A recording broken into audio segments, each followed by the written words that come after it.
right, welcome back. We are at day number 8 of 30 80s metal riffs in 30 days. The whole month of April 2021, I'm featuring a killer riff from 80s hard rock and metal. And today it's Mean Man by WASP. This was from the 1989 album, The Headless Children. So this was kind of, a lot of people think it was kind of a more mature WASP. They weren't talking about the sex and drugs and stuff as much as in the earlier albums. It took me a while to warm up to this album. I really like it now, and I agree with that assessment. And it's got some of the coolest WASP riffs on it, including this one, Mean Man. So we're going to take a look at that in just a second. Make sure and grab the tab in the description box.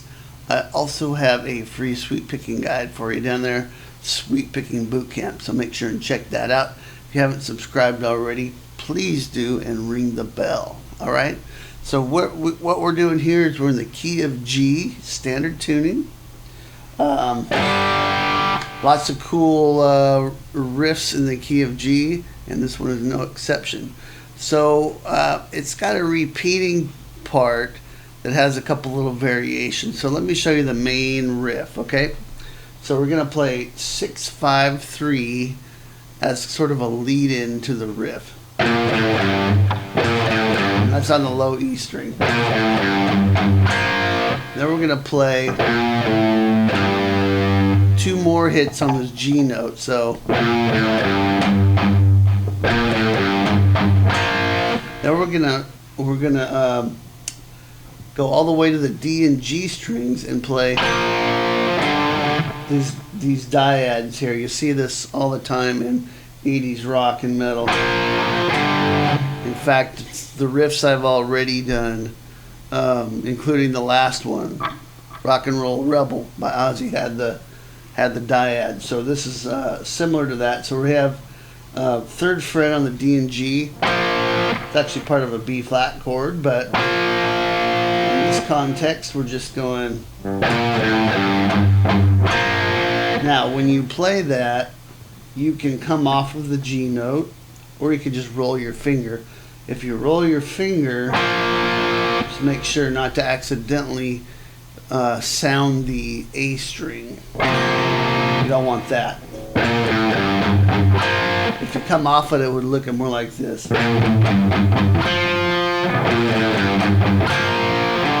I like that. Okay, so your next move is going to be 5th fret on the A and D, sorry. And that's just a G chord without the root. Without the root in the bass, I should say.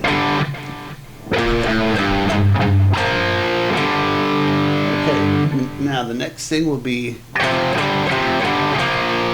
and that's just 3 on the A and D, 5 on the A and D, back to 3 on the A and D, back to 5 on the A and D, and then back to 3 and 3 on the D and G. Fairly simple, right? And we're just going to repeat that.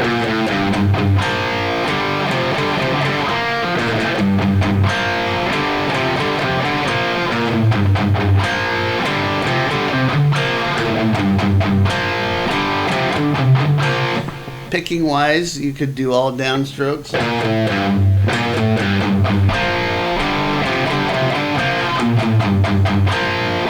Or you could do some alternate picking here. I tend to use a combination. I like using alternate picking with the first 3 notes. And then alternate picking here and there with some downstrokes. With a riff like this, I think it's best to kind of find your own personal way to do it. It's going to sound good any way you pick it, as long as you're in tune and in time. Okay, now a couple little variations to the riff are that it goes to an F chord, and it gets there by doing this. So you get this first fret on the A string, and then play the open A string, then play G, 3rd fret, 6th string. Notice that's the same notes, but we're doing it this way so we can get to that F, the low F note here. So you're gonna hit the F at the 1st fret, 6th string twice. Then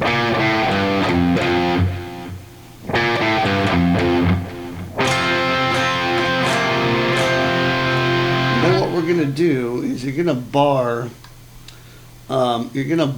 across the 3rd fret on the A, D, and G strings, and the B actually, but you won't hear this. You won't hear that note. But what we're gonna do is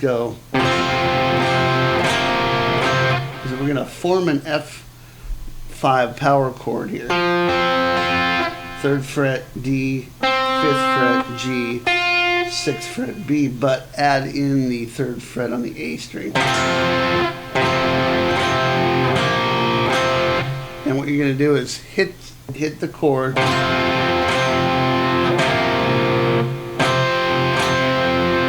and then lift off your ring finger and play the chord again. Then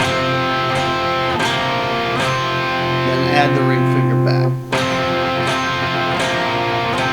Basically going from this F to B flat back to the F. Okay, so in context it sounds like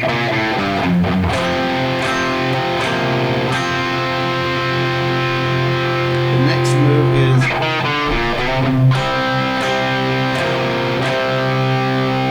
is, so this time we're playing the D string, 1st fret, open D, 1st fret A, up to a C5 power chord. Okay, so 2 hits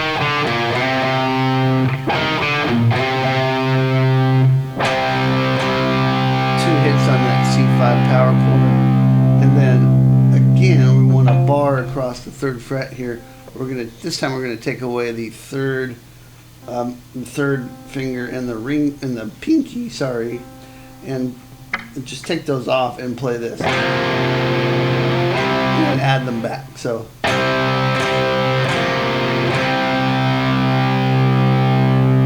alright, so if we play the entire riff now, including those 2 transitions to the F and the C chord, we get this.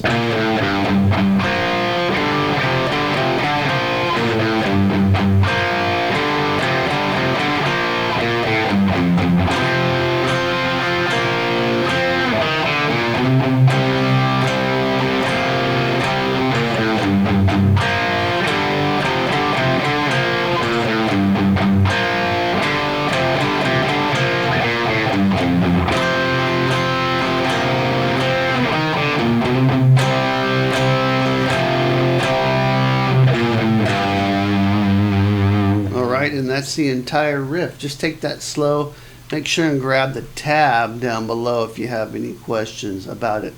So enjoy playing that, and stay tuned for more in this series coming at you. Tomorrow will be day 9, and who knows what we might find. All right, and if you've missed any of the previous ones, previous 7 so far, 80s Metal Riffs, make sure and subscribe and check out the channel so that you don't miss any more. All right, so that's it. Rock on, guys. I'll see you next time.